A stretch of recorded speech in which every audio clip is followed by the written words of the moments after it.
Voilà, j'ai une voix. Bon, merci. Bonjour à tous. Ravi de vous accueillir tous aujourd'hui sur le site de la mairie, après cette petite visite sous le soleil. On a toujours le temps avec nous ici. Venez à la mairie, le jour beau. Je vous remercie tous de votre présence. Je remercie en particulier Mme Colu, conseillère départementale du département de la Sarthe. Merci. Qui représente Monsieur le maire. Madame Tilly, que j'ai perdue. Merci, sous-préfète de l'arrondissement de la Flèche. Merci pour votre présence. Monsieur Boulevant, inspecteur jeunesse et sport, qui est un intervenant cet après-midi de notre table ronde. Et Madame Clémence Richard-Paré, voilà, qui est la chef du pôle régional du défenseur des droits de Bretagne Pays de Loire. Alors merci à vous d'être présents tous aujourd'hui ici, particulièrement parce que 2024 c'est une belle année pour nous, pour notre association, puisque ce sont nos 10 ans. 10 ans de création de cette association. Ça fait 5 ans que nous sommes dans Sarthe, on entame la 6e année. Donc on va fêter les 10 ans, un peu de l'heure, restez avec nous pour boire un coup avec nous. C'est une année aussi très particulière puisque on a acheté le terrain, ça y est. Premier pas, tel que je vous en parlais, si vous avez réussi à m'entendre tout à l'heure, devant le projet. Donc les 17 hectares sont à l'association, donc sont aux enfants. Ils sont tous adhérents à l'association, donc ils sont propriétaires du terrain, les 17 hectares. Il nous reste encore à cheminer à trop et de continuer à travailler avec nos partenaires actuels qui nous accompagnent, qui nous font confiance depuis 5 ans, en trouver d'autres. Mais le projet va grandir et va continuer de s'épanouir. On n'en doute pas. Alors, aujourd'hui, on s'est réunis puisqu'on a des questions qui secouent notre secteur depuis longtemps, mais qui ont été particulièrement impactées cette année sur la sécurité. Sécurité, donc, ce qui met comment dire, on est toujours en balance dans l'accompagnement des enfants, surtout les enfants qui arrivent ici, qui sont en situation dite complexe, entre la liberté qu'on leur accorde et la sécurité qu'on leur doit, et puis l'individuel et le collectif. Donc là, je vais laisser la parole aux intervenants, à Étienne, qui va pouvoir lancer l'après-midi. C'est une après-midi de rencontre, c'est une après-midi d'échange, et je vais arrêter de parler. Salut. Merci beaucoup à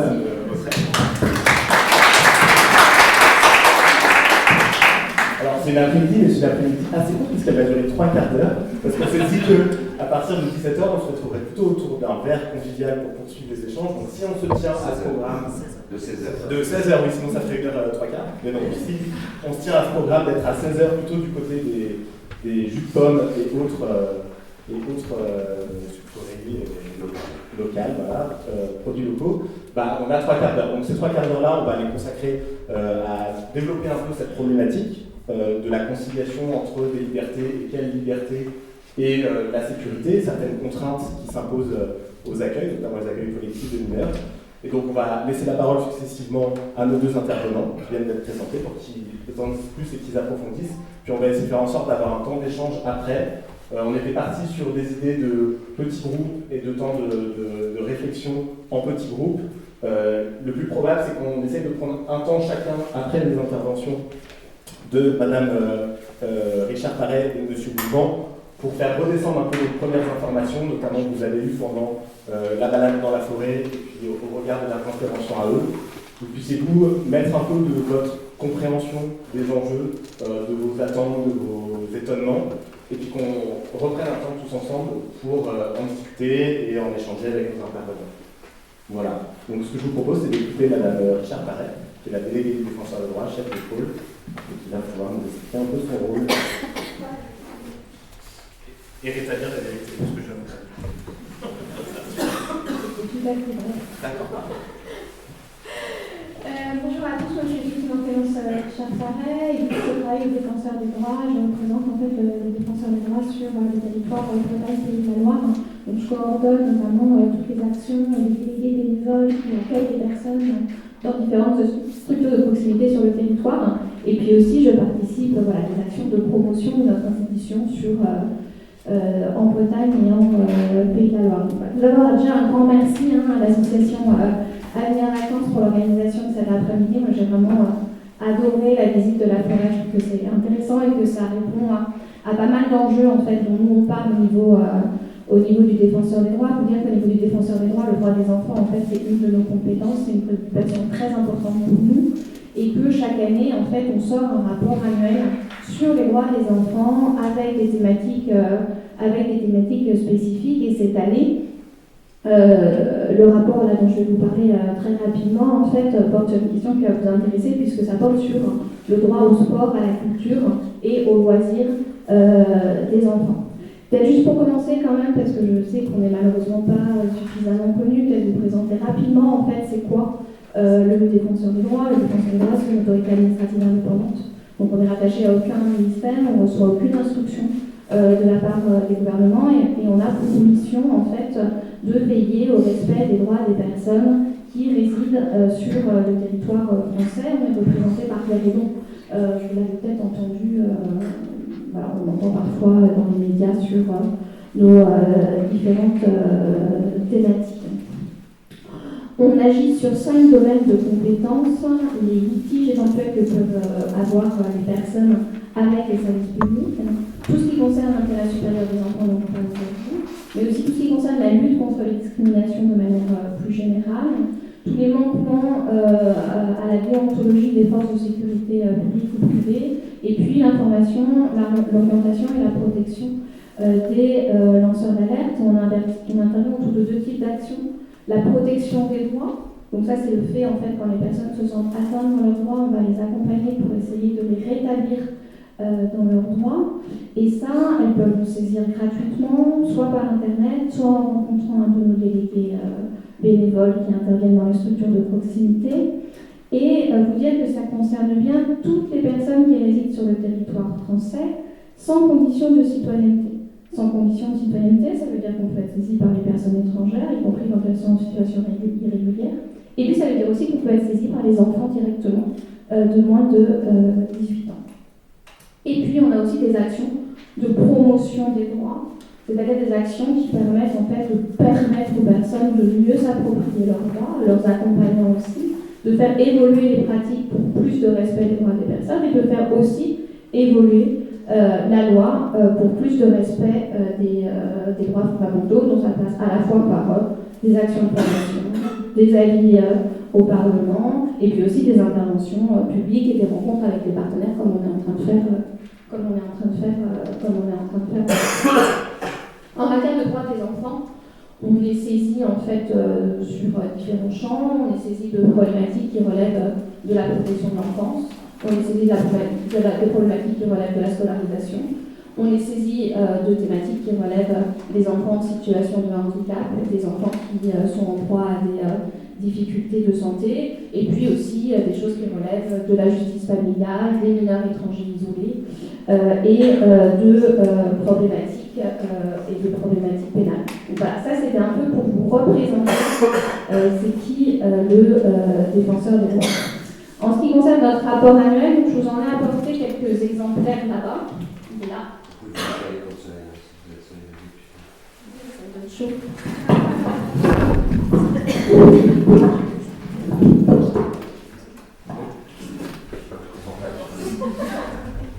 C'est un peu bonjouri.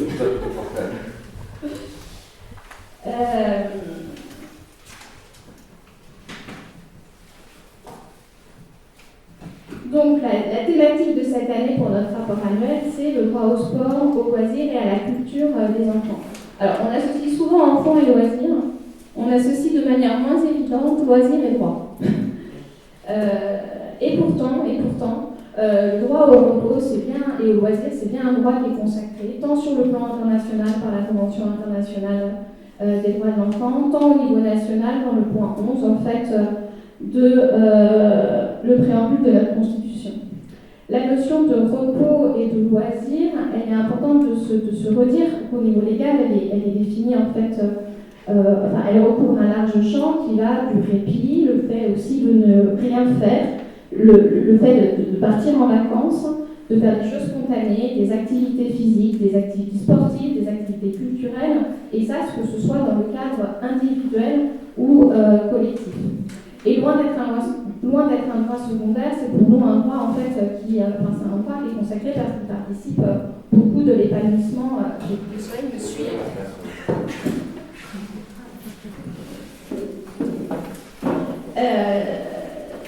C'est un droit qui apparaît fondamental dans la mesure où il participe au bon développement physique et psychique en fait, des enfants, ainsi qu'à leur possibilité d'insertion sociale et d'émancipation. Je pense que c'est pas à vous que, je pense que vous n'allez pas me contredire là-dessus.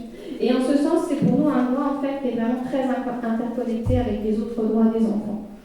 C'est-à-dire qu'il en est à la fois la cause et la conséquence. Pas de droit à par exemple, pour donner un exemple, il n'y a pas de droit à la santé s'il n'y a pas de droit au loisir. Et de la même manière, le droit à la santé a pour conséquence en fait de permettre aux enfants le droit au loisir. C'est en ça qu'on dit que c'est vraiment un droit qui est interconnecté avec les autres droits. Alors malheureusement en droit, il ne suffit pas qu'un droit soit consacré pour qu'il soit effectif. Et si je devais résumer notre rapport en fait en une phrase, ça serait ça.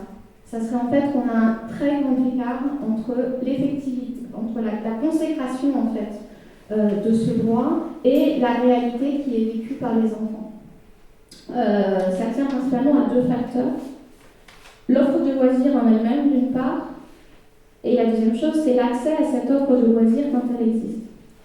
Sur l'offre de loisirs, très rapidement, ce qu'on constate en termes de facteurs limitants quant à l'effectivité de ce droit, c'est une offre de loisirs qui est très très peu existante pour la petite enfance. C'est intéressant parce que dans votre projet, il y a des réflexions pour pouvoir intégrer en fait des enfants en dessous de 6 ans. Et c'est vrai qu'on constate qu'en France, en fait, on a un énorme déficit, alors à la fois des crèches, des structures collectives d'accueil de petits enfants, mais aussi qu'on retrouve ce déficit en fait dans les structures de loisirs, dans les structures sportives, où en fait on a très très peu d'espace qui permettent en fait l'accueil des plus petits. On s'aperçoit aussi que le lieu principal en fait de l'effectivité du droit au loisir, ça reste encore l'école, de par les activités d'EPS, les activités éducatives, artistiques et culturelles. Et puis l'école, c'est aussi le lieu où on va découvrir en fait le loisir, les vacances. C'est intéressant de se rappeler en fait que dans une circulaire récente du ministère de l'Éducation nationale, il est mentionné en fait que chaque enfant devrait au moins une fois dans sa scolarité en fait pouvoir faire un voyage scolaire. On en est loin, on le sait, et on en est d'autant plus loin, et ça c'est le troisième facteur limitant, qu'on a une hétérogénéité de l'offre en fait très importante suivant le lieu d'habitation en fait, suivant les zones géographiques où habitent les enfants. On ne va pas du tout avoir le même accès à l'eau, suivant qu'on habite en centre-ville, suivant qu'on est dans un quartier prioritaire, suivant qu'on est en zone rurale. Et ça, les enfants qu'on consulte beaucoup pour établir et écrire en fait notre rapport, l'ont vraiment souligné. Ils ont vraiment souligné le fait que pour pouvoir qu'on a des inégalités entre les territoires, et que en plus l'accès aux loisirs dépend largement en fait de la proximité des structures de l'ordre, des transports publics qui permettent d'y accéder, et puis aussi de l'accessibilité de ces transports publics, que ce soit en termes de coûts, que ce soit en termes d'horaires, que ce soit en termes de fiabilité des transports. Donc ça, c'était vraiment ce qui concerne l'offre de loisirs. Et après, le deuxième facteur dont je vous parlais, en fait, qui vient vraiment rendre l'idée de son effectivité pour partie le droit au loisir, c'est les difficultés d'accès à cette offre. Alors bien évidemment, le premier frein, ça va être la barrière économique. On observe une fracture très nette dans l'accès au loisir, au sport et à la culture, suivant le revenu des parents. Et on observe aussi des freins psychosociaux importants qui fait en fait que les familles peuvent ne pas aller inscrire leurs enfants dans telle ou telle activité en se disant qu'elles ne vont pas y être bien accueillies. D'où l'importance aussi de travailler sur nos pratiques professionnelles pour pouvoir, bénévoles d'ailleurs, pour pouvoir accueillir en fait des familles qui n'iraient pas en fait dans nos lieux parce que des freins psychosociaux, avec la peur en fait de recevoir en fait des propos désobligeants si elles vont dans des lieux en fait dans lesquels elles n'ont pas l'habitude d'aller, ou on a des codes sociaux qui leur correspondraient pas. En ce qui concerne l'accès aux vacances, pour être vraiment au cœur de ce dont on parle aujourd'hui, c'est important de se dire que les vacances, c'est un temps libre dédié au repos, au ressourcement, et puis pour les enfants, mais ça vous savez mieux que moi, c'est aussi un temps d'apprentissage, de vivre ensemble, de mobilité, de loisirs. Et puis aussi les enfants, quand on les a auditionnés, ils nous ont dit en fait que l'importance des vacances, c'était aussi surtout de pouvoir être comme tout le monde. Et qu'en fait, quand on ne partait pas en vacances, c'était vraiment vécu comme une honte et comme une très forte stigmatisation sociale. Donc là, les freins, en fait, dans l'accès en vacances, ils sont financiers. On observe aussi, en fait, des difficultés pour les structures en accueil collectif de mineurs de recrutement, en fait, des professionnels avec un métier qui est peu attractif, avec un coût du BAFA qui est important, parce qu'il va avoir 1 000 € et pas forcément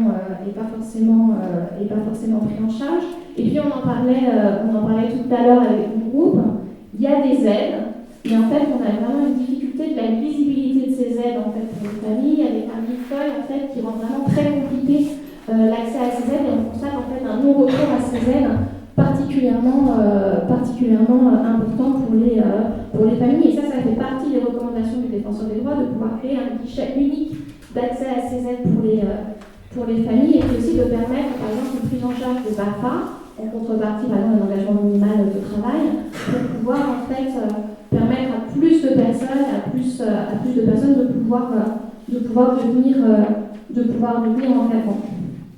Pour terminer, pour terminer, 2 petits focus en fait sur des questions que met en exergue notre rapport et qui, je pense, vont particulièrement vous intéresser. C'est un focus sur les barrières qui peuvent être liées aux discriminations et notamment à celles liées au handicap dans l'effectivité en fait du droit au loisir, au sport et à la culture. Il faut dire qu'on est très très souvent saisi au niveau du Défenseur des droits sur des pratiques discriminatoires qui sont liées au handicap des enfants. Elles font souvent suite en fait à des refus d'inscription ou participation à des activités sportives, à des activités de loisirs, à des activités culturelles, sans qu'il y ait de recherche d'aménagement raisonnable concerté pour permettre l'accueil des enfants. Les motifs invoqués, ils sont systématiquement les mêmes. On a le premier motif en fait financier, on a le premier motif de l'appréhension concernant les questions de sécurité dans le groupe, et on dit en fait que les professionnels ne seraient pas formés en fait à l'accueil des enfants en situation de handicap, alors que quand on a le BAFA, en fait, on est considéré comme étant formé pour pouvoir accompagner et participer de l'animation des structures qui accueillent des enfants en situation de handicap, qu'on soit d'ailleurs dans des structures spécialisées ou en milieu ordinaire. Nous, au niveau du Défenseur des droits, nos recommandations là-dessus, c'est vraiment de renforcer la formation et la sensibilisation des professionnels éducatifs et sociaux aux enjeux en fait de ces pratiques de loisirs, de culture, de sport, comme vraiment un levier d'accompagnement au mieux-être des enfants. C'est aussi, et vous en parliez tout à l'heure après quand vous nous expliquiez le projet, en fait, qu'il puisse y avoir une coordination des acteurs qui accompagnent les enfants dans ces différents temps, pour qu'on puisse avoir un maintien des aménagements raisonnables dans ces différents temps. Et j'entendais tout à l'heure que c'était une préoccupation dans l'accueil des enfants au sein de l'association Avenir Vacances, de pouvoir en fait se mettre en lien avec les différents acteurs pour connaître, comprendre, mettre en place des rituels qui viennent en fait sécuriser l'enfant en fait dans son changement de vie. Et puis, en ce qui concerne le deuxième focus sur les enfants protégés, les enfants qui vivent dans les lieux de la protection de l'enfance, vraiment se rappeler que le Code de l'action sociale et des familles, il prévoit que l'accès à des activités de loisirs fait vraiment partie des missions de la protection de l'enfance. Et pourtant, on s'aperçoit que pour beaucoup d'enfants protégés, en fait, ils ont un accès très faible, beaucoup souvent beaucoup trop faibles en fait, aux activités de loisirs. Les raisons, elles sont multifactorielles. Donc la première chose, c'est les contraintes budgétaires et organisationnelles des structures. Mais c'est aussi le fait que la culture et les loisirs ne sont pas encore suffisamment pris en compte en fait, par les services éducatifs pour définir les besoins de l'enfant et déterminer les leviers pour un mieux-être global. Et par ailleurs, et ça c'était vraiment intéressant de vous entendre là-dessus, on est bien souvent en fait dans des activités de groupe qui vont se faire au même moment, il va y avoir une même activité pour tout le monde pareil, sans qu'on puisse vraiment prendre en compte le souhait individualisé et le besoin individualisé de chaque enfant. On a bien sûr des changements de lieu parfois fréquents en fait, des lieux d'accueil qui rendent difficile en fait la pérennité en fait des activités de loisirs. Et puis aussi on souligne en fait qu'on a une grande vigilance sur le fait que les enfants qui sont accueillis dans le lieu de la protection de l'enfance sont souvent en fait des emplois du temps extrêmement chargés entre l'école, les rendez-vous médico-sociaux, etc.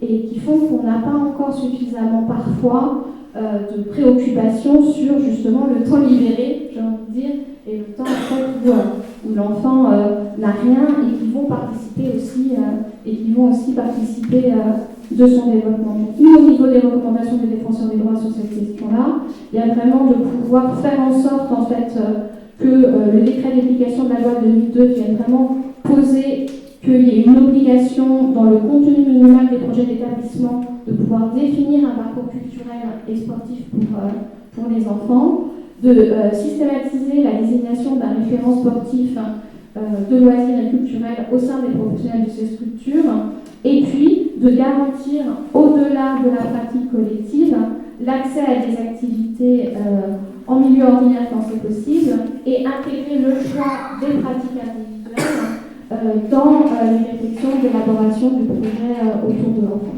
Et juste vraiment une phrase pour terminer, j'aurais peut-être dû commencer par là. On a une recommandation qui est fondamentale et qui est vraiment le préalable à la sécurité des enfants, c'est de permettre le plus possible d'avoir des dispositifs de prévention de violence et de recueil de la parole des enfants victimes, parce qu'il n'y a pas de lieu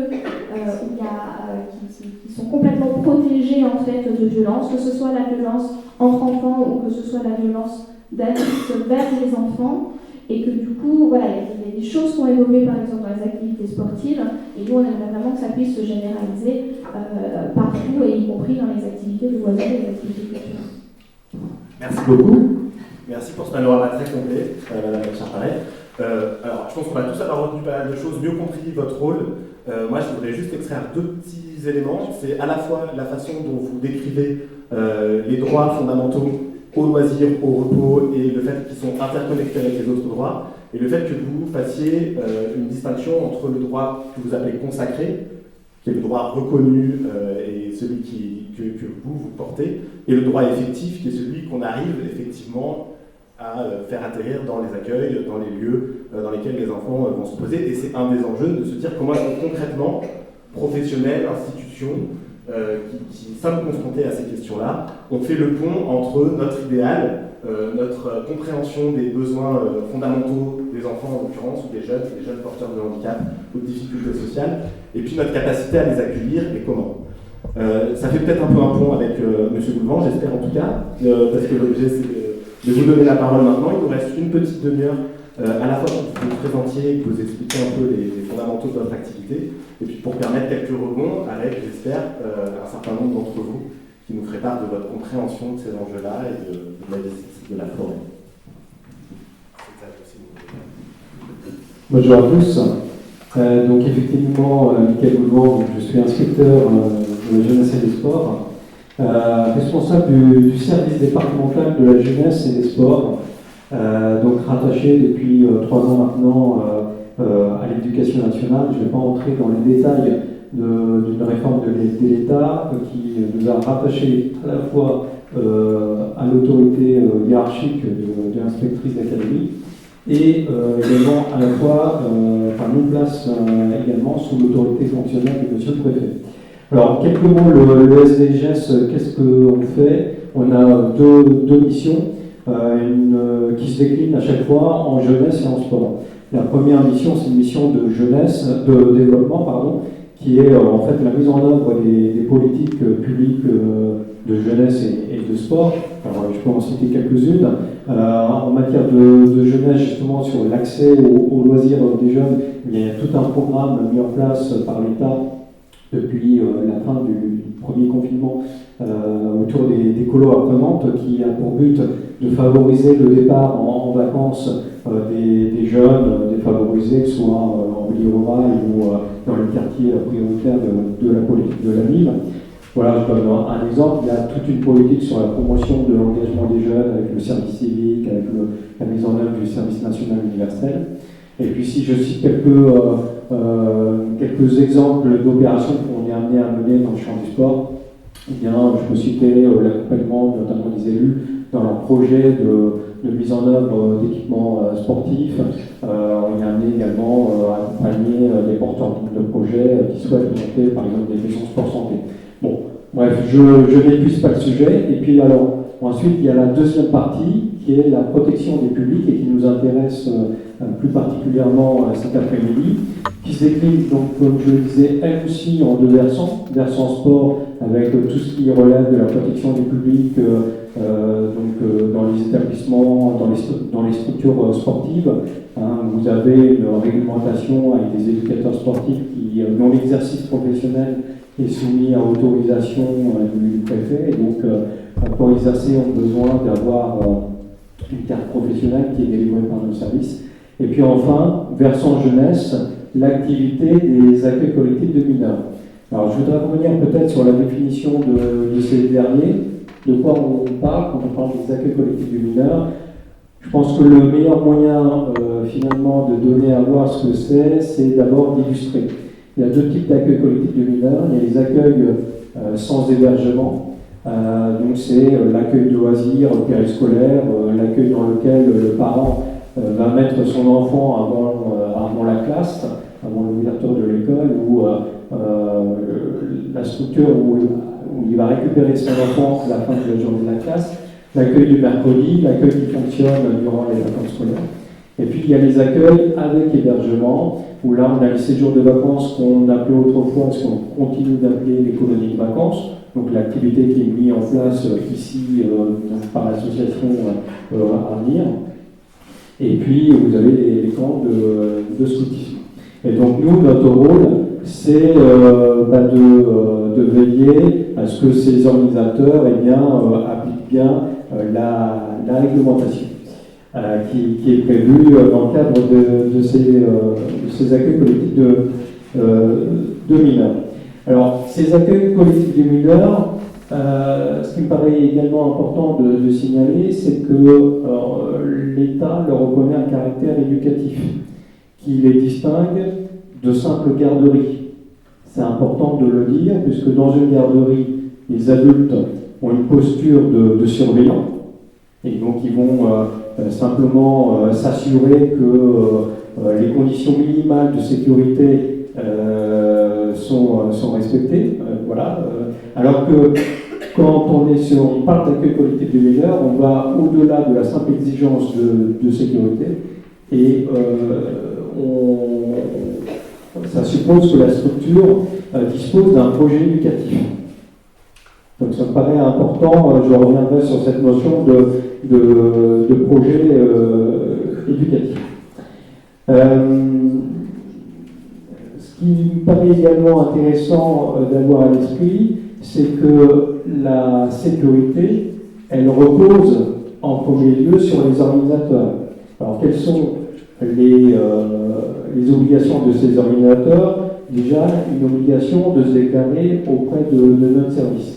Alors pourquoi on leur demande de se déclarer auprès de nos services? C'est pas parce que on veut leur imposer une démarche administrative, etc., mais parce que dans la déclaration, on leur demande de déclarer les intervenants. Le nom, on leur demande de déclarer le nom, prénom, date et lieu de naissance des animateurs, et c'est ce qui va générer un croisement avec le fichier du ministère de la Justice. Et ce qui va nous permettre à nous de vérifier que, en face des enfants, il n'y ait pas des personnes qui étaient condamnées pour des faits qui les rendent juridiquement incapables d'exercer en direction de mineurs. Il va de soi que dans ces accueils de mineurs, on n'a pas vraiment envie d'avoir affaire à des adultes qui auraient été, par exemple, condamnés pour des faits d'atteinte et d'agression sexuelle. Et donc, on a tout un arsenal de mesures qui sont prévues, sur lesquelles je pourrais revenir, qui nous permettent de retirer ces personnes si d'aventure elles étaient inscrites sur le fiche de déclaration. Voilà, donc ça c'est première obligation de ces structures. Deuxième obligation, quand il y a des séjours avec hébergement, c'est de s'assurer que les locaux dans lesquels sont hébergés ces mineurs, eh bien, satisfont bien aux conditions aux obligations en termes de sécurité d'incendie, et que les locaux ont bien reçu un avis favorable de la commission de sécurité. Autre obligation, respecter un taux d'encadrement, un taux de qualification. Là aussi, je n'entre pas dans les détails, ça serait sans doute trop technique. Autre obligation, autre point qu'on regarde de près, c'est la déclinaison du projet éducatif. C'est-à-dire qu'un projet éducatif, qu'est-ce que c'est? Ça prend la forme d'un document dans lequel l'organisateur nous dit qu'il organise un accueil à visée éducative avec un certain nombre de valeurs. Et donc, nous, notre rôle, quand on se déplace sur le terrain, puisque on est aussi amené à se déplacer sur le terrain, eh bien, on pose des questions sur savoir est-ce que ce projet éducatif, comment il est mis en œuvre concrètement. Voilà, on nous dit par exemple qu'on a pour objectif de développer l'autonomie des jeunes, de développer la citoyenneté. Concrètement, comment ça s'est mis en œuvre.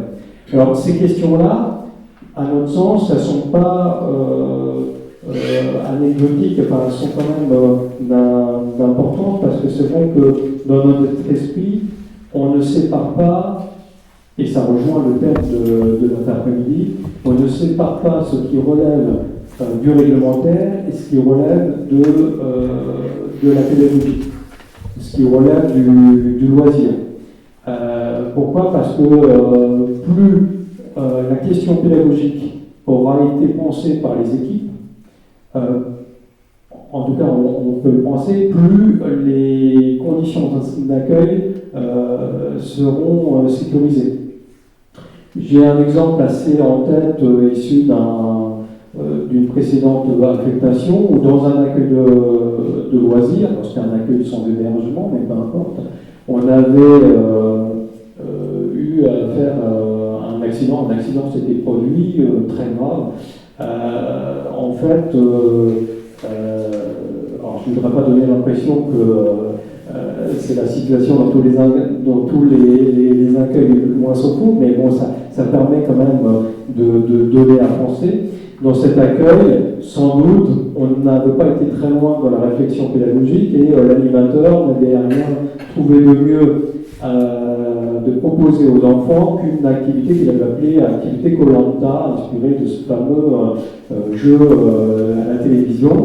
Et donc, vous savez, on a sur ces terrains de foot ces rouleaux en béton qui permettent de passer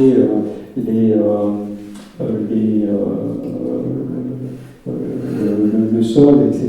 Et donc, il s'était imaginé faire un défi où des enfants pousseraient d'un côté cet élément, je ne sais pas comment on l'appelle, et puis de l'autre qui serait de l'autre côté. Bon, est arrivé évidemment, le bloc de béton est monté, a percuté un enfant, et voilà, est tombé sur le bassin d'un enfant, et donc la vue a été déportée. Tout ça pour dire que, voilà, s'il y avait eu une meilleure prise en compte des éléments pédagogiques, on n'en serait pas arrivé là, ça va de soi. Donc c'est la raison pour laquelle, de notre côté, on ne sépare pas ces questions de formation des animateurs, des directeurs, ces questions voilà, on organise un accueil, mais pourquoi faire? pas simplement pour les occuper, pour faire passer le temps, mais parce que derrière on a une vocation éducative, on a un projet éducatif, eh bien je pense que c'est absolument essentiel, y compris du point de vue de la sécurité. Voilà. Donc ça me paraît important dans le cadre de la question qui a été posée en préambule, qui est de savoir comment concilier la sécurité avec la liberté. Donc c'est un élément que je soumets à votre réflexion. Un autre élément que je pourrais soumettre à votre réflexion, c'est que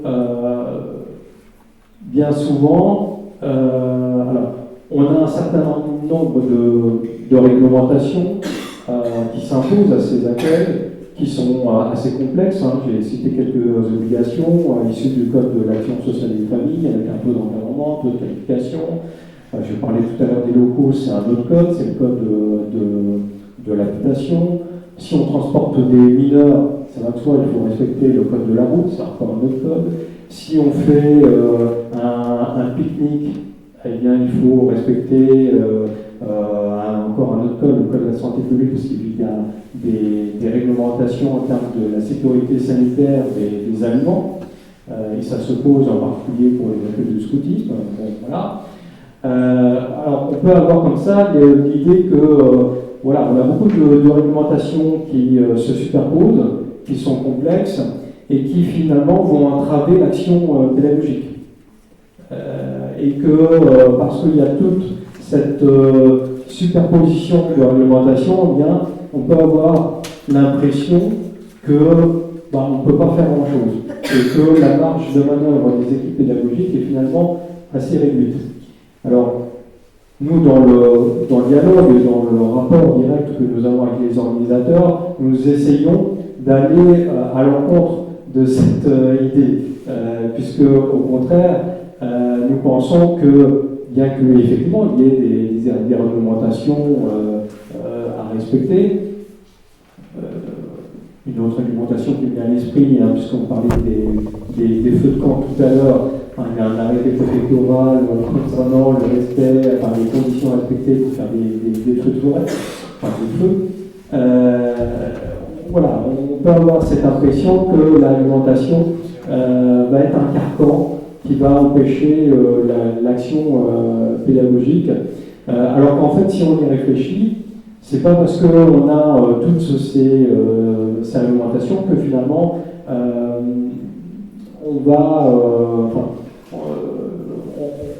on va décider du contenu pédagogique des activités, du contenu de la semaine, et qu'on va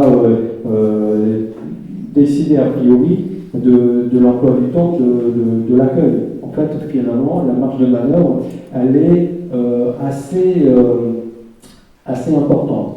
Et c'est vrai que nous, on observe bien souvent que, et c'est notre rôle d'essayer de dédramatiser le poids de la réglementation, on observe qu'il y a parfois beaucoup de fantasmes chez les animateurs, chez les directeurs, et qui s'imaginent que finalement, il y a beaucoup de choses qui sont interdites par la réglementation.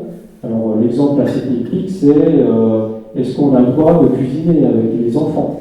Une activité toute simple, la cuisine, qui permet pourtant de nouer des relations avec les enfants. Et voilà, ici on fait un atelier cuisine, est-ce qu'on peut manger ce qu'on a cuisiné avec les enfants, ou est-ce que c'est interdit, etc. Voilà.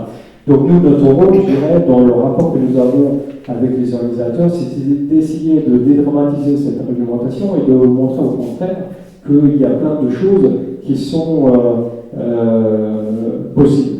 Voilà. Et ce qu'on observe bien souvent, c'est que les interdits qu'on pose sont bien souvent des interdits qui sont posés pour ménager parfois le confort des équipes d'animation, des équipes de direction. Mais les interdits, alors que les interdits ne sont pas en tant que tels posés par la réglementation. Voilà. Vous donniez tout à l'heure l'exemple de certains séjours peut-être très cadrés avec les jeunes de l'ASE, où on a un emploi du temps très serré, où de telle heure à telle heure, ils ont telle activité, de telle heure à telle heure, ils ont un rendez-vous, on doit les emmener, transporter, parce qu'ils ont un rendez-vous médical. C'est évident que ce sont des contraintes d'organisation qui font que, j'imagine, on ne peut pas forcément être autant à l'écoute des besoins des enfants que dans le cadre des accueils collectifs de mineurs, où là c'est un peu plus souple parce que effectivement on dispose d'une plus grande amplitude de temps. Et je crois que c'est l'intérêt d'une structure comme la vôtre où on voit que à travers les activités en forêt, à travers une activité de construction de cadavres, eh bien le temps est beaucoup plus élastique, je pense. C'est-à-dire qu'on n'est pas contraint, on ne se dit pas ah zut, dans 15 minutes il faut que j'ai terminé mon activité. Si les enfants ils prennent plus de plaisir, eh bien on va faire durer le plaisir et voilà, ça va être beaucoup plus simple. Voilà. Donc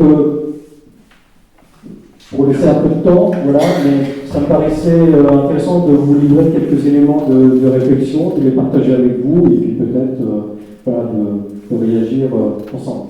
Merci beaucoup. Merci d'avoir fait l'effort de sortir du rôle qu'on vous avait un peu assigné, du tenant de l'ordre, de la contrainte et de la réglementation. On a compris qu'il s'agissait d'un curseur qui était à mettre sur cette ligne qui va de la contrainte et de la réglementation à la liberté et au loisir.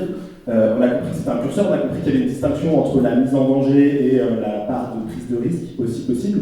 Avenir Vacances a ses réponses, vous en avez un peu entendu j'imagine, en circulant dans la forêt, en discutant avec les intervenants, les membres du conseil d'administration, les équipes qui interviennent auprès des jeunes et des enfants. Ce que je vous propose, c'est justement de réagir par rapport à ça en fonction de ce que vous voulez, de pouvoir poser vos questions à la fois à Jean-Charles et à l'équipe d'Avenir Vacances par rapport à son modèle, à la réponse qu'il apporte à cette espèce de problématique qui est posée entre sécurité, liberté et prise en charge individuelle et collective.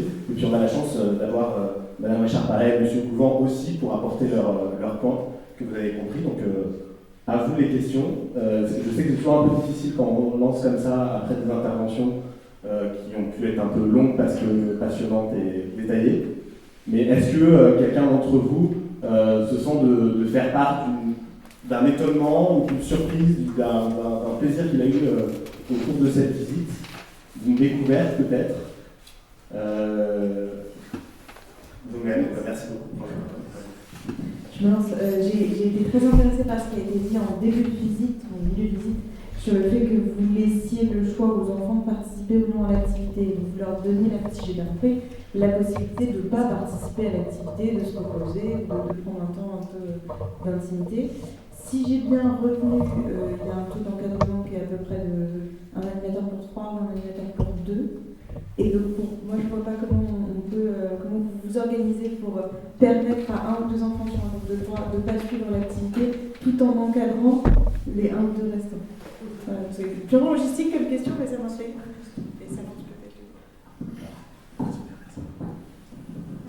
Vous avez bien cerné les points clés.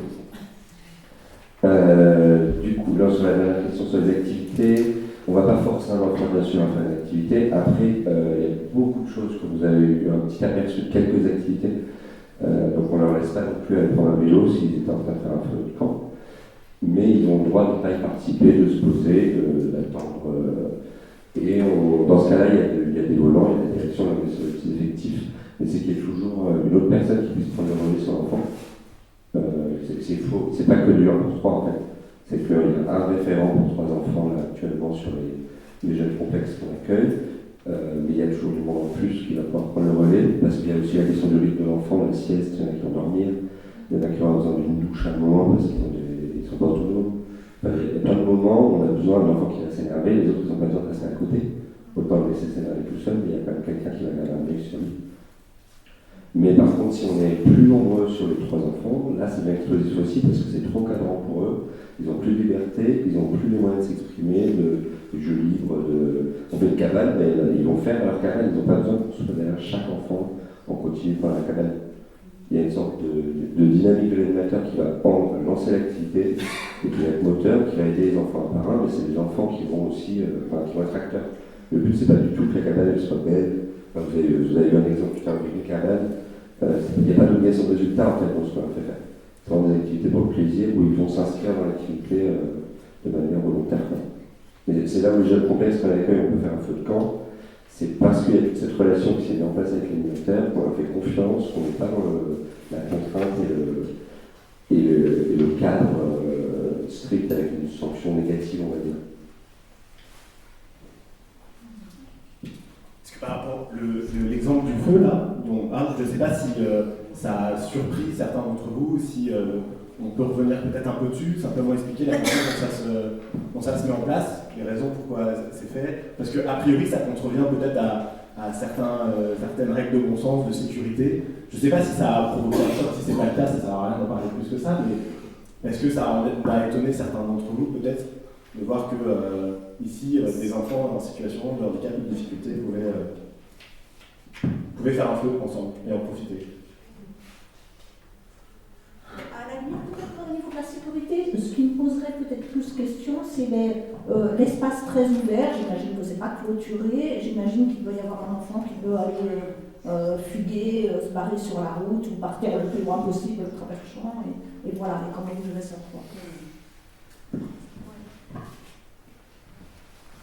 Au niveau de la sécurité, effectivement, c'est ouvert. C'est pas que le terrain qui est ouvert, c'est-à-dire que les bâtiments, contrairement à des techniques du médico-social actuelles, on ne peut pas enfermer un enfant dans une pièce parce qu'il est énervé, on va le punir, il va se calmer. Ils ont une liberté de circuler physiquement. C'est des trucs techniques, mais ils ne peuvent être enfermés nulle part. Ils peuvent toujours sortir du bâtiment physiquement. Ils peuvent physiquement sortir du terrain, il y a des limités, on a mis des grillages, on passe au-dessus si on veut. Après, c'est pas une zone à risque autour, on va dire que c'est de la forêt, ils n'en ont pas envie non plus. Et s'ils ont envie de partir en courant de la forêt, effectivement, ils peuvent, mais quel est le risque? On n'est pas sur le bord d'une autoroute, on n'est pas sur le bord d'une voie de chemin de fer, et l'animateur va rester quand même avec lui derrière. Après, ils n'ont pas spécialement envie de le faire non plus. Ils peuvent avoir envie de s'isoler ou d'aller au calme, mais pas forcément de partir, de courir une demi-heure jusqu'à chez eux. Mais le risque n'est pas si élevé que ça, en fait, par rapport à la situation de ce qu'on fait. On pourrait pas faire la même chose dans un pays, par contre. Là, il faudrait les enfermer, les attacher, ou je ne sais pas comment on fait. Je vois que souvent vous avez envie d'un rebond, on va le laisser. Oui, juste dire effectivement que le taux d'encadrement très resserré et que l'utilisation de talkie-walkie permet aussi de minorer le risque, me semble-t-il. Les équipes sont tout le temps avec l'équipe effectivement entre la direction et les animateurs pour pouvoir prendre un relais, pour pouvoir aider un animateur avant qu'il y ait un problème. Dans les temps d'échange qu'on a pu avoir, vous disiez, Jean-Charles, que justement la liberté qui pouvait être donnée, la liberté qui était une liberté préparée bien en amont, au début, rétroagissait finalement sur la sécurité et que du coup ça diminuait des risques de comportement ou d'accident, de comportement à risque d'accident. Après le risque de fugue, est-ce que c'est un danger? C'est quoi le risque qui fugue en fait? C'est ça, il faut évaluer aussi le risque. Non, j'imaginerais qu'il y ait un qui se fasse renverser dans une voiture. Mais bon, voilà, j'imagine.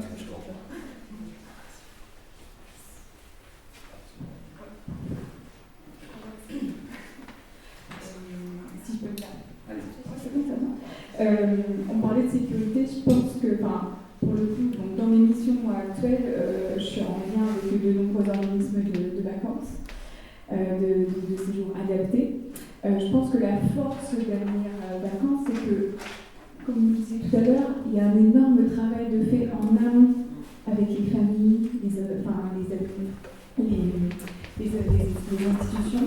Il y a vraiment, on parle de sécurité, je pense que les enfants sont aussi en sécurité parce qu'en amont, on fait tout un travail de connaissance de l'enfant au sens large et c'est énorme ce travail qui est fait en amont et je pense que c'est aussi pour ça que c'est aussi sécurisant après quand les enfants arrivent ici parce que vous avez quand même connaissance, on vous a donné quand même pas mal d'informations, vous ne comprenez pas uniquement à... je ne suis pas là pour faire la promotion pour les vacances, mais je vois vraiment la différence avec les autres organismes. Et en fait, vous ne comprenez pas uniquement à... vous recevez le dossier qui a été rempli par un professionnel, une famille, avec les éléments dont on a besoin pour que l'enfant parte en séjour, vous allez au-delà, vous allez vraiment contacter les professionnels, vous investissez vraiment sur l'accompagnement des enfants. D'ailleurs, c'est des enfants que vous connaissez, vous accompagnez sur du long terme, hein, si j'ai bien compris. Ça, c'est aussi mettre en sécurité les enfants parce que vous avez connaissance de l'enfant. Quand il arrive ici, j'imagine que vous découvrez encore des choses sur l'enfant, mais vous avez ce temps aussi pour préparer aussi les équipes aux enfants que vous allez accueillir et pour les accueillir au mieux. Et ça, c'est une force. Et moi, je trouve que c'est vraiment quelque chose à relever parce que c'est pas du tout comme ça avec les autres organismes. Enfin, moi, je sais qu'on les questionne, les organismes, on les questionne sur leur projet pédagogique, sur la sécurité, sur leur recrutement. Voilà, donc les choses sont cadrées. Mais je trouve que Avenir Vacances, c'est un gros travail de fait en amont. Et là, on est sur la sécurité, je trouve plus. Voilà. En tout cas, bravo. Un petit rebond, M. Targent, là-dessus, par rapport à la question de la place ou de l'enfant. Est-ce que ici, ce sont des places qui sont réservées de manière indistincte ou est-ce que vous pouvez nous en dire plus là, sur la vision de l'avenir par rapport à ça? Effectivement, on est sur une ouverture grande et on est sur très peu d'enfants. Et on est sur des moyens humains très importants, c'est-à-dire qu'on est quand même deux permanents aujourd'hui, uniquement sur les inscriptions, l'accompagnement des animateurs, et une trentaine d'animateurs qui se relèvent sur l'avenir en contrat de volontariat. Donc c'est des ressources humaines très très importantes pour très peu d'enfants qui permettent cette mise en sécurité, cet accueil régulier dans un lieu qui s'identifie. Mais Oui, pardon. Non, pardon. Cécilia, qu'elle dit? Non, pardon, il n'y a pas de lien direct, pardon. Non, mais je me suis demandé combien on faisait de déclarations par an. Moi, j'en ai 2 à faire, déjà c'est difficile. Est-ce que vous êtes déclaré que en centre de vacances, d'accueil collectif pour mineurs, ou est-ce que vous êtes avec une déclaration à l'année, ou est-ce que vous êtes un lieu de vie? Alors, je vais vous faire qu'on a bien une déclaration de séjour vacances, et qu'on a des enfants qui, si on fait par exemple le mois d'été, on n'a pas les déclarations juillet, les déclarations août, en fiche complémentaire. On en a une par semaine, parce qu'en fait, les clous qui changent, ça nous met des petits déménagements. Mais donc plein de déclarations, quoi. Je pense que vous avez dans l'année. Des grosses contraintes administratives. Chaque week-end qu'on fait, c'est une nouvelle déclaration. On redéclare l'équipe, puis le jeunesse sport revérifie quasi tout le monde. On fait comme si c'était un nouveau séjour en fait. On va faire un workshop autour du verre après, là-dessus. Ça fait pas mal. Est-ce qu'on peut juste aborder la question? Non, on fait ça chaque enfant, en fait, quand il revient à chaque fois, c'est comme si c'était un nouvel accueil. C'est-à-dire qu'il y a un dossier annuel de coordination d'enfants, mais on a vérifié à chaque fois l'ordonnance, toutes les obligations réglementaires qu'on a, on revérifie à chaque séjour, et à chaque week-end, à chaque fois en fait. Est-ce que vous avez envie de devenir un lieu de vie? On nous l'a déjà proposé, on n'a pas de problème de subvention de la SART si on avait dit oui. C'est vraiment, on sait faire ça avec des animateurs en temps de colo, mais on ne saurait pas faire mieux que les trous de la protection de l'enfance ou du handicap. S'ils étaient là toute l'année et qu'on devait avoir des professionnels en continu, là les animateurs ils sont volontaires, ils viennent quand ils ont envie d'être avec eux, et ils rentrent chez eux après, ils ont une vie, ils ont un boulot, des études, et c'est vraiment c'est essentiel dans ce qu'on fait qu'on accueille. Si on les avait en continu, on ne fait pas mieux que les autres. Merci. Est-ce qu'on peut, avant de conclure, parce que je vous informe qu'il est 58, donc on a 2 minutes, mais on avait problématisé l'après-midi de façon à parler à la fois de l'opposition apparente entre les notions de sécurité et de liberté, mais aussi du prisme qui va de l'individuel dans la prise en charge au collectif. Est-ce qu'on peut s'arrêter 3 minutes, au moins sur le modèle d'Avenir Vacances, qui peut-être vous a étonné là-dessus? Il y avait une question, mais malheureusement on a peut-être manqué de temps pour ça. Est-ce qu'on peut développer un petit peu sur cette question des groupes ou des micro-groupes, de la façon dont vous défendez la prise en charge? Moi j'aurais une question, je me demande, il y a ça sur la nuit, je me vois animatrice, j'aurais peur dans le chalet avec 3 enfants. Moi il faut 2 animateurs. Vous, ça pose pas de problème, un animateur la nuit? Alors l'histoire, là aujourd'hui on a 2 gîtes, donc un de chaque côté, mais ça va être problématique que les 6 petits chalets. Chaque animateur qui est en veille, c'est-à-dire qu'ils sont 6 en veille, puisqu'il n'y en a pas par chalet. Ouais. Ils sont en veille? En veille dormante, ils dorment dans le chalet, il y a un adulte dans chaque chalet. Enfin, nous aujourd'hui, il y en a un dans chaque gîte.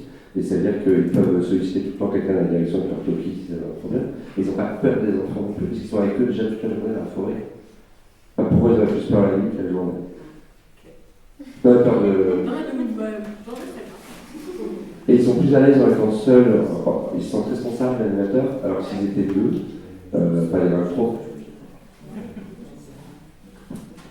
Moi j'ai une question sur l'articulation entre individuel et collectif, si vous m'entendez, ça va comme ça. Tout à l'heure quand on parlait du feu, vous disiez si un enfant ne respecte pas une des règles qu'on a posées, on éteint le feu. Et je me demande comment ça atterrit ensuite. Il y a une notion de punition collective sur pour sanctionner la transgression d'un enfant. Comment ça atterrit dans le groupe ensuite ça? Alors, ça va être sur toutes les activités, mais en fait ils font chacun leur tour un test du cadre, on va dire. Donc ils sont tolérants entre eux en fait, c'est des jeunes qui s'adaptent de leur très bien. Ils vont pas en vouloir, ça se répercute pas sur leur mesure. C'est chacun leur tour qui vont tester le cadre, on va dire. Et le feu, il n'est pas fini, en fait, c'est-à-dire qu'ils l'ont arrosé, mais ça ne les empêche pas du tout dès qu'ils sont prêts, on va le. Et c'est une question que vous vous posez quand vous concevez vos activités, cette articulation entre le collectif et l'individuel? Les activités sont prévues directement qu'il y aura l'articulation. Mais c'est pas que les activités, ça va être tous les temps de la vie quotidienne. C'est-à-dire, s'il y a un jeune qui est énervé, le groupe il n'est pas prêt à venir manger, on ne va pas leur dire si venez manger, et puis ça va être très agréable tout le monde.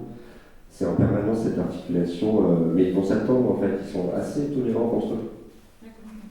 Les enfants, plus qu'on imagine. Pardon, non mais juste je repense au chalet, c'est 1 pour 4. La vie quotidienne, mettons, l'enfant prend sa douche dans le chalet avec l'animateur. Sélection, c'est des abus derrière. L'animateur, il ne prend pas la douche. Non, bien sûr. Là, il aide l'enfant, il accompagne le jeune qui prend sa douche, ils se mettent en pyjama, ils sont dans leur chambre. Enfin, simplement, est-ce que vous pouvez m'expliquer un tout petit peu? Nous, on fonctionne en dortoir pour la question du être ensemble et jamais seul avec un jeune. Et du coup, je suis très intéressée. Là, il y a un vrai sujet là-dessus sur le côté qui on sécurise qui en fait l'enfant ou l'adulte, parce qu'on risque que l'adulte risque de se faire attaquer pour pédophilie, attouchement ou autre, en mettant 2 personnes sur un enfant. Donc c'est là où il y a une question de se relayer en équipe, qu'il n'y ait pas un seul animateur qui soit tout le temps avec eux, qu'il y ait des relais de la direction, qu'il y ait des volants, on sécurise un maximum là-dessus. Après, on n'interdit pas à un animateur d'être seul avec un enfant, qu'il soit dans une douche ou dans une toilette, parce qu'on ne va pas mettre 2 animateurs dans une toilette et dans la douche. C'est une question d'équilibre de risque pris et de porter en équipe en fait. Et s'il y a une accusation de l'enfant, il faut écouter sa parole, il faut traiter, il faut écouter l'animateur, ça se traite en fait. Et au-delà des questions de risque par rapport à l'équilibre entre individuel et collectif, peut-être passer sur une note aussi positive de cette capacité qu'on a ici à faire en sorte que les enfants se rencontrent, soit sur ces petits collectifs. Peut-être qu'il y a des témoignages qui peuvent nous être apportés, ou en tout cas la vision globale.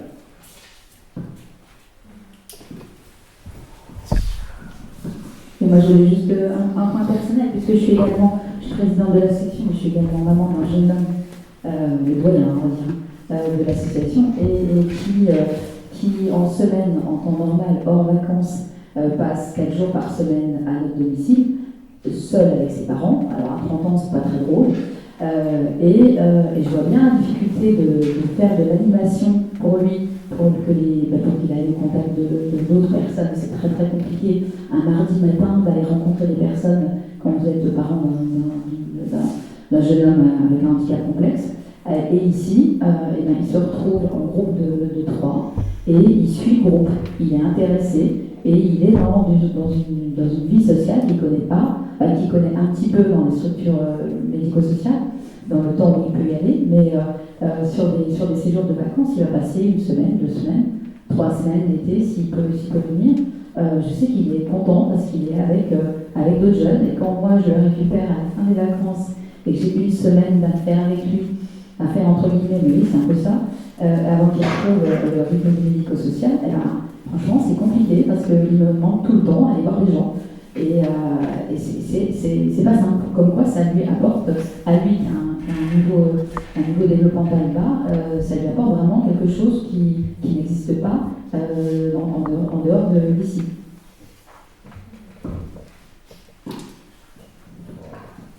Allez-y si vous avez une intervention. Oui, non, mais c'était sur cette injonction que paraît paradoxale entre le respect des droits des personnes et des enfants là, dont on parle et la sécurité. Alors déjà, je vais vous dire, c'est pas les droits, parce que je vous ai dit sur notre rapport, c'est pas les droits que nous on promeut, c'est les droits qui sont issus des conventions internationales, soit des personnes en situation de handicap, soit des conventions internationales des droits des enfants. Et il faut savoir que sans être trop technique, en droit, dans la pyramide, ce qu'on appelle la pyramide des normes, les conventions internationales, c'est ce qui s'impose et c'est ce qui est le plus haut. C'est plus haut que la loi nationale et c'est plus haut que la partie réglementaire et c'est plus haut que des circulaires et des règlements internes de structure qui en gros n'ont qu'une valeur juridique pour ces derniers cas. Enfin, je vais revenir là-dessus parce que du coup ça peut paraître voilà. Et c'est vrai que pour moi il n'y a pas au niveau du défenseur des droits il n'y a pas c'est vrai qu'on parle souvent beaucoup, on est dans une société où on parle beaucoup de la sécurité, on parle beaucoup des devoirs, et on oublie souvent en fait toute la partie des droits humains, des droits fondamentaux qui sont protégés en fait de manière très forte par les législations nationales et internationales. Et l'idée c'est vraiment en fait, c'est vraiment le cap en fait, c'est-à-dire que bien sûr il faut la sécurité, et la sécurité des enfants ça fait aussi partie des droits des enfants d'être protégés contre les violences, etc. Mais c'est vrai qu'il n'y a pas une hiérarchie, on peut dire c'est pas la sécurité puis les droits fondamentaux, on est bien sûr les droits fondamentaux en sécurité pour les enfants, et c'est bien la sécurité des enfants, et je suis contente de vous avoir entendu rebondir là-dessus, c'est-à-dire qu'on confond parfois, nous on le voit dans les saisines qu'on a au niveau du défenseur des droits, où en fait on va être plus sur la sécurité pour la structure, le confort pour la structure, plus que sur la sécurité des enfants. Et du coup, souvent, c'est des appréhensions, c'est des préjugés. On va, avant même d'examiner la situation du concreto et de voir ce qui se passe réellement, ce qui est possible de mettre en place, etc., on va dire « Ah non, nous, on ne sait pas faire », ou alors ça va poser des problèmes de sécurité.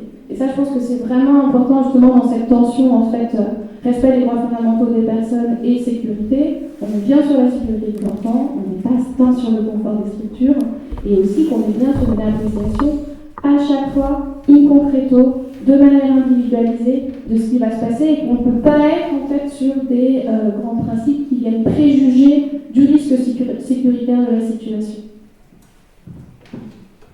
Ça pourrait faire office de conclusion, non?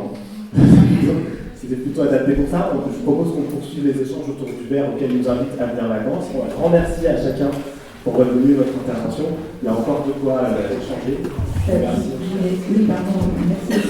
Je voulais juste, j'ai oublié tout à l'heure de remercier le conseil d'administration qui est présent pratiquement au complet. Ils viennent de Strasbourg, de Belgique, je ne sais plus où, du Mans, etc. Donc merci à eux pour leur comment dire, vous savez, j'ai plus de voix et j'ai plus de cerveau non plus. Leur disponibilité et leur niaque et leur présence. Merci. Et puis merci aussi à l'équipe de professionnels qui est présente au complet. Donc merci à eux pour faire vivre à venir toutes les périodes de vacances pour les enfants, mais qui ne sont pas des vacances pour eux. Merci encore.